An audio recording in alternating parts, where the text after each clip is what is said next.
देख अंधेरे तेरा मुंह काला हो गया, देख अंधेरे तेरा मुंह काला हो गया, खोली आंखें मेरी माँ ने और पूरे घर में उजाला हो गया। આજે ઘણા પ્રકારની સમાજમાં એવી માનસિકતા જોવા મળે છે કે લગ્ન થતાની સાથે જ જે દીકરાને માએ 9 મહિના પેટમાં પાળ્યો હોય, પેટમાં મોટો કર્યો હોય, તેના માટે અનેક કષ્ટો વેઠા હોય, તેને વૃદ્ધાશ્રમમાં મૂકી આવવામાં આવે છે। સાહેબ, જો માની કદર ન હોય, માએ કેટલા દુઃખ વેઠ્યા છે એ તમારે જાણવું હોય તો ફક્ત ને ફક્ત 2 દિવસ 2 ઈંટ તમારા પેટ સાથે લીરા વડે બાંધી અને ચાલો, તમને ખબર પડી જશે કે તમારી માએ તમારા માટે કેટલા કષ્ટ વેઠેલા છે। અત્યારે જગ્યાએ જગ્યાએ વૃદ્ધાશ્રમ બનાવવામાં આવે છે। શા કારણે, શું કામ, તે માનો શું વાંક છે? તમને મોટા કરે છે તેનો વાંક છે?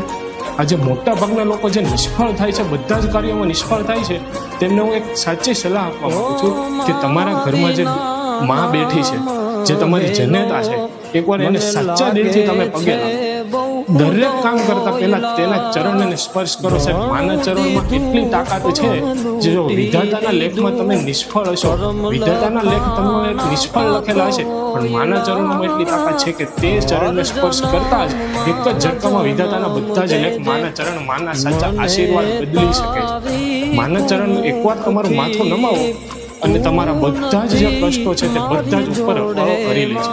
ઇન્સ્ટાગ્રામમાં, ફેસબુકમાં જગ્યા જગ્યાએ એવું મૂકવામાં આવે છે, વેન તો બદ્રીનાથ, ગો તો કેદારનાથ, એવા ફોટા મૂકવાથી ઉપરવાળો રાજી નથી થતો, પણ ઘરવાળીને, ઉમરાવાળીને રાજી કરો એટલે ડુંગરાવાળી આપોઆપ રાજી થઈ જાય છે। માના ચરણોને એકવાર સ્પર્શ તો કરી તો જો, તમારા વિધાતાના લેખ બદલી જશે। શું થશે? વિધાતાના લેખ બદલી જશે।